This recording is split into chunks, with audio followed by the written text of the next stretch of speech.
Salut à tous, la team OL, Thomas M. Show pour Lyon Fan TV. Très très heureux les gars de vous retrouver pour une nouvelle vidéo. J'espère que vous allez bien, que vous attaquez ce week-end tambour battant, pas comme moi. Je vous disais hier que j'étais malade, eh bien le coup près est tombé. J'ai le Covid. Oui, le Covid existe encore, malheureusement, et je peux vous dire que ça fracasse. Et pour vous dire, les nouveaux symptômes du Covid, c'est ça. Je ne sais pas si vous voyez, ça fait des espèces de plaques rouges. Voilà. Ouais, j'ai bien le Covid parce que j'ai fait le petit test. Voilà, donc je ramasse et je vous fais cette vidéo entre deux pics de fièvre. Donc m'en voulez pas si je parle du nez. Et demain, je ne sais pas encore si je serai là. Ça dépendra de ma santé, de comment je ressens. Sinon, je regarderai le Lance OL sur mon canapé avec mon plaid. Et puis, ça sera très bien. Je ne sais pas s'il y aura encore des membres de l'équipe pour pouvoir faire le triptyque. Ou peut-être que le débrief. Je ne sais pas encore. On verra demain. Je vous tiendrai évidemment au courant. Bref, merci beaucoup en tout cas de votre fidélité. N'hésitez pas à vous abonner. N'hésitez pas à liker cette vidéo aussi. C'est très très important. Merci pour tous vos retours sur les différentes dernières vidéos. J'ai eu beaucoup de retours sur la vidéo que j'ai faite sur Pierre Sage. Certains sont d'accord avec moi, certains autres me disent que je suis un gros débile et que j'ai tapé un petit peu trop fort sur Pierre Sage, que j'ai la critique facile. Vous savez, c'est pas la critique facile. Je pense que j'essaie d'être le plus objectif possible et surtout, je parle avant tout de mes ressentis. Donc, que mes ressentis soient négatifs, ce sont mes ressentis. Je ne vous demande pas d'être d'accord avec ce que je dis. Vous avez le droit de ne pas être d'accord, mais dire pourquoi vous n'êtes pas d'accord. Pierre Sage, moi, je l'ai trouvé vraiment... je l'ai trouvé collé. Voilà, c'était mon ressenti. Ça n'enlève en rien ses qualités qui apparemment sont reconnues. Grand formateur, universitaire, etc., etc. Quelqu'un qui est beaucoup dans la thèse, quelqu'un qui est beaucoup dans le catalogue d'idées. Mais sur le terrain, on verra demain. Peut-être que ce sera une surprise. Peut-être. Et que ça m'aura fait fermer mon caquet. Peut-être. Mais en tout cas, Pierre Sage, lui, il est là sur un court intérim. C'est clair et net. Parce que cette vidéo, elle correspond à une nouvelle qui vient d'arriver d'ailleurs, parce que ça a été officialisé, j'en parlerai juste après. Il est sur un intérim à peu près de 2 ou 3 matchs, peut-être plus si jamais le nouvel entraîneur n'était pas trouvé tout de suite. En tout cas, il a fait son premier groupe qui a été publié tout à l'heure avec quelques surprises puisque Diomandé, Jeffinho et Maitland Niles ont été laissés à Lyon. Est-ce que ce sont des blessures ? On peut l'imaginer, même si officiellement, il n'y a que Rémi Rioux, Corentin Tolisso et Johan Le Pelon qui sont blessés. Donc, tout porte à croire qu'il y a eu, du côté de Pierre Sage, des décisions qui ont été prises par rapport à ce qu'il a vu. Il a dit, je vais me concentrer sur aujourd'hui, je me concentrerai sur demain, donc aujourd'hui, et je me concentrerai sur le match de samedi, le jour même. C'est-à-dire qu'il fait tout au jour le jour. Donc là, ce qu'il a vu à l'entraînement hier, eh bien, peut-être qu'il a vu autre chose encore aujourd'hui et qu'il s'est dit, je vais les laisser à la maison parce qu'ils ne sont pas dans des conditions idéales pour faire un match et qu'ils n'ont tout simplement pas le niveau d'engagement, le niveau physique, le niveau, ce que vous voulez, niveau technique aussi. Donc, je vais décider de m'en passer.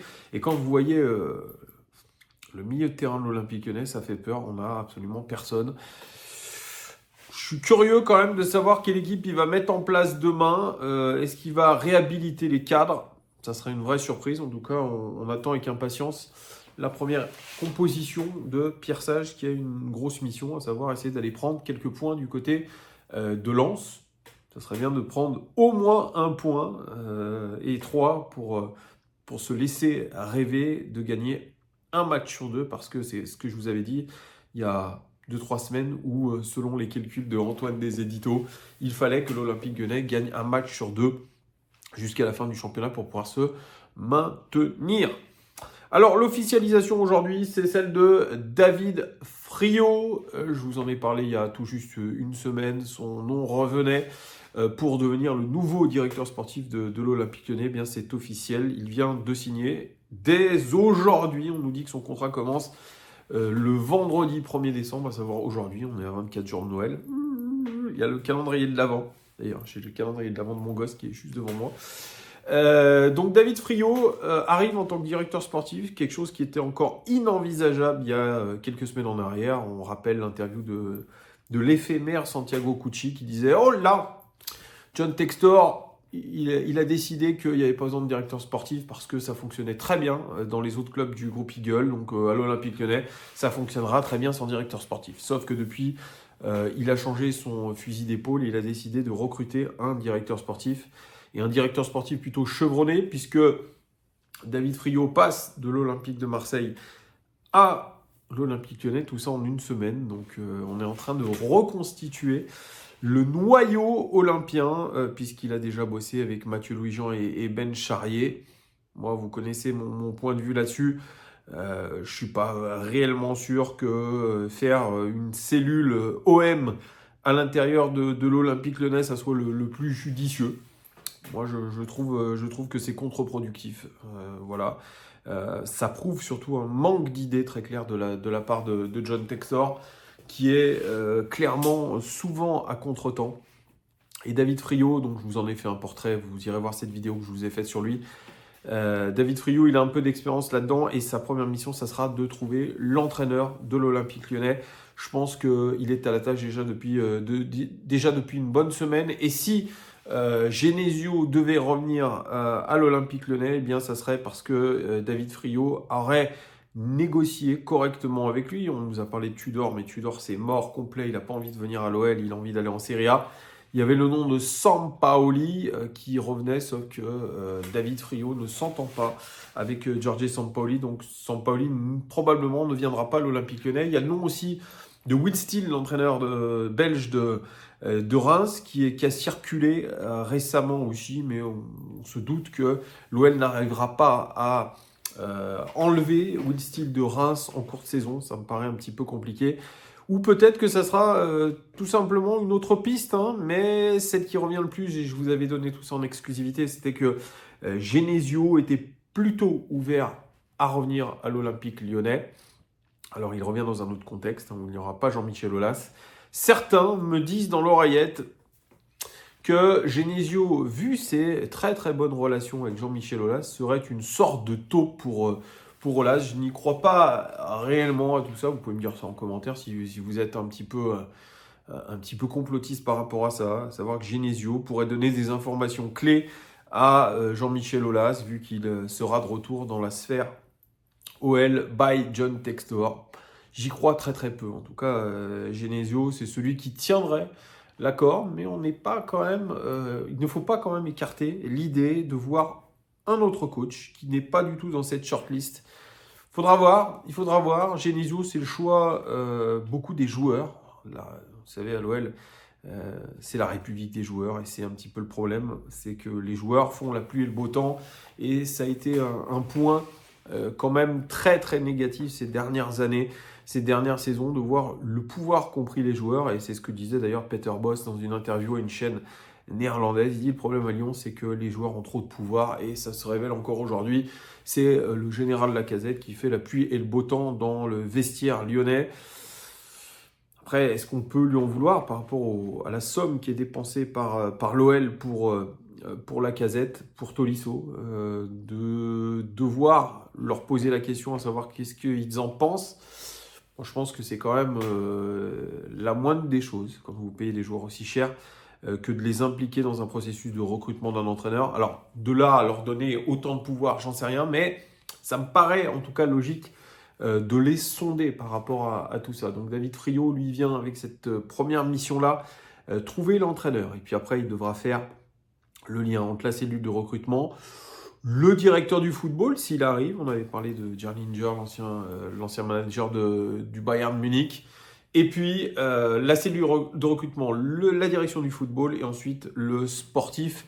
Donc il va avoir ce rôle un petit peu de coordinateur, donc avec son nez sur le mercato, son nez sur le football, que ce soit féminin, que ce soit masculin aussi.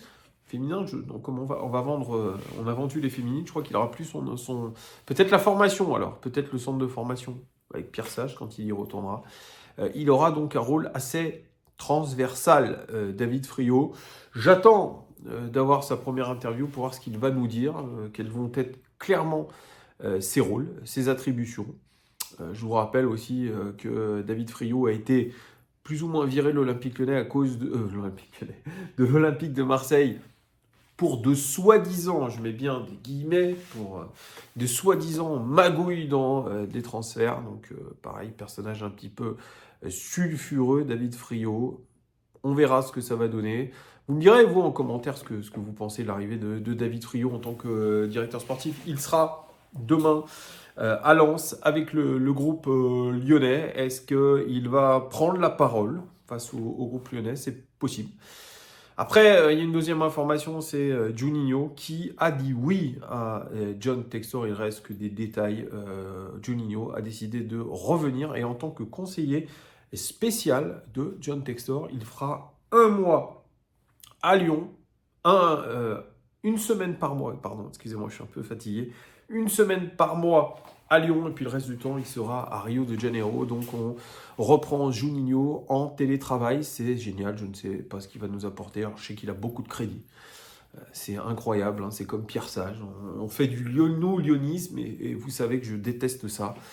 C'est ridicule parce que ça montre encore une nouvelle fois que John Textor n'a pas d'idée et qu'il est tout le temps en train d'essayer de faire du neuf avec du vieux. Ça vous rappelle quelqu'un? Oui, ça vous rappelle Jean-Michel Aulas. Voilà, donc on va pas dire que John Textor soit vraiment un manager très novateur, qu'il vienne avec des idées, qu'il vienne avec des mecs à lui.